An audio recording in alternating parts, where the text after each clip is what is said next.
Hey guys, JP here, and in this video today I'm going to be analyzing 3 separate attacks that happened on my base for the past, past week. These are 3 completely different attacks, different attacking methods, and you're going to see which ones are kind of effective, and I'm going to talk about how the first one's the most effective, and it was the biggest loot loss that I've had in quite a while. He got all of my gold, so he stole 200k gold from me.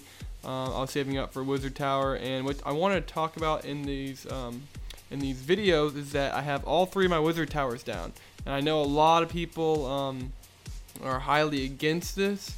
You'll see in the second and third attacks that my defenses hold up pretty well.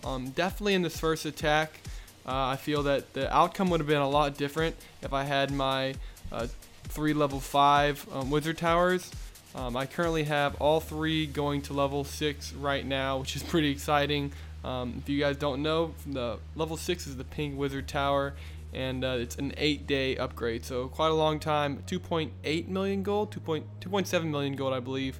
So as you can imagine, it was kind of tough saving up for that, but the hardest part's waiting for it for sure. So as you can see, he goes in with the Giant Rush, which for my base, I'm not a huge fan of my base. I've just been too lazy to change it. As you can see, lost about 2 or 3 giants to a spring trap there. And this is what I would recommend if you guys are attacking a base that's set up like mine. You definitely want to go in with 2 to 3 wall breakers to break that initial wall up front. On the top and bottom are my weakest because I do not have the intermediate walls or the ones that will delay wall breakers and giants. Not giants, but wall breakers. As you can see, he's using a combination of a healing spell and rage spell to completely blow through my defenses in the middle.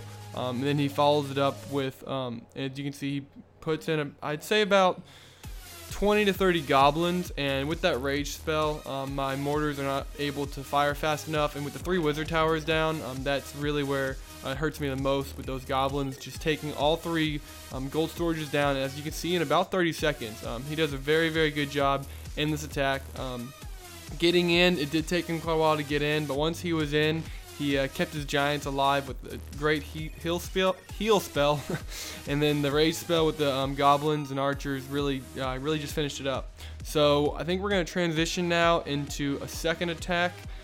This style was, I believe, this is the all goblin attack. You know, if you would have done this right, the only way I would recommend doing an all goblin attack to start him. I mean, I guess it's all right. He did that, try to take my mortars down, but I mean, you gotta focus them on the mortars instead of on the storages. So as you can see, he's gonna go in with goblins, and as I was saying, I'm getting a little distracted. But if you're gonna be doing an all goblin rush, as pretty much what he does here, what he's doing is he's focusing on my storages, my collectors and mines, which he thinks that there are a lot of in there. But I usually stay pretty active, and that's why I don't have very much in there. But if you are doing an all goblin rush, you want to take, about I'd say it's tough number of wall breakers, but if you're doing a heavily defended base and high upgraded walls like mine, I'd say I've seen people break through mine for sure with 20 wall breakers, but 10 to 15 will usually get you in, and you're going to have to sacrifice 10 to 15, go up 1 spike, and you're going to have to take out the entire spike, and then go in, and then it'll break through that second layer of walls. The reason why you shouldn't be using wall breakers to fully penetrate the corners is because they're going to continue. They're not going to go all the way through as they would on the sides.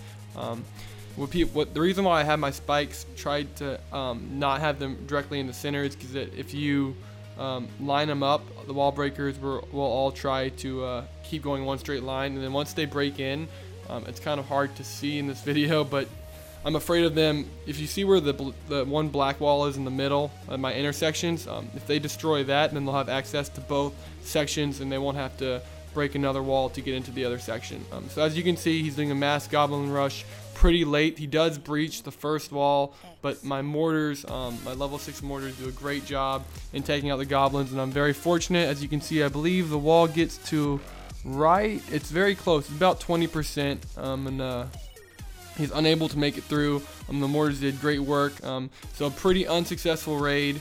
And this is, I wouldn't say an all-around. I would say it's primarily a barbarian attack strategy. I guess you can say he does use some other troops, but those come from the clan castle. And from what I could see from the replay and from what I remember, it was primarily barbarians. And actually, never mind. He did put some giants. The giants went all over the place. Against my base, as I was mentioning, as the first guy did, you really want to focus on the corners, and because as you can see, the giants are just splitting up. And I think he actually this is a very interesting attack as well. He puts out his healer before taking out my archers, and my archers completely, and clan class of troops, completely take out his healer. And I believe he uses 2 healers, so it's interesting that he had 2 healers in his clan castle. As you can see, the healer's coming out right now. Not used very much, and at this point, they're not going to save the giants. The giants are already taking way too much heat from the mortars and the archer tower. So using the first and second healer really wasn't the smartest move for him. And as you can see, I guess the reason I was talking about the all barbarian strategy is that they're just going around the outside. And unless you penetrate the walls with wall breakers or giants, you're going to have a very, very hard time getting into the center where all my loot is located. I usually have about 200k of each resource available.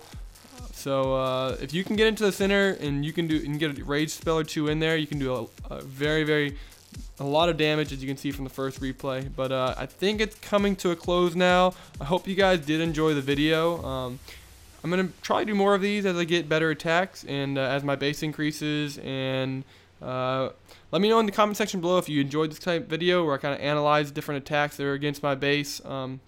Guys, feel free. I'm thinking about, taking a look at, once we get a little bit more growing of the channel, people send me their bases. I can definitely take a look at them and do a subscriber base review kind of thing if you're interested in that. So until next time, it's been JP. Thanks for watching the video, guys, and have a good day.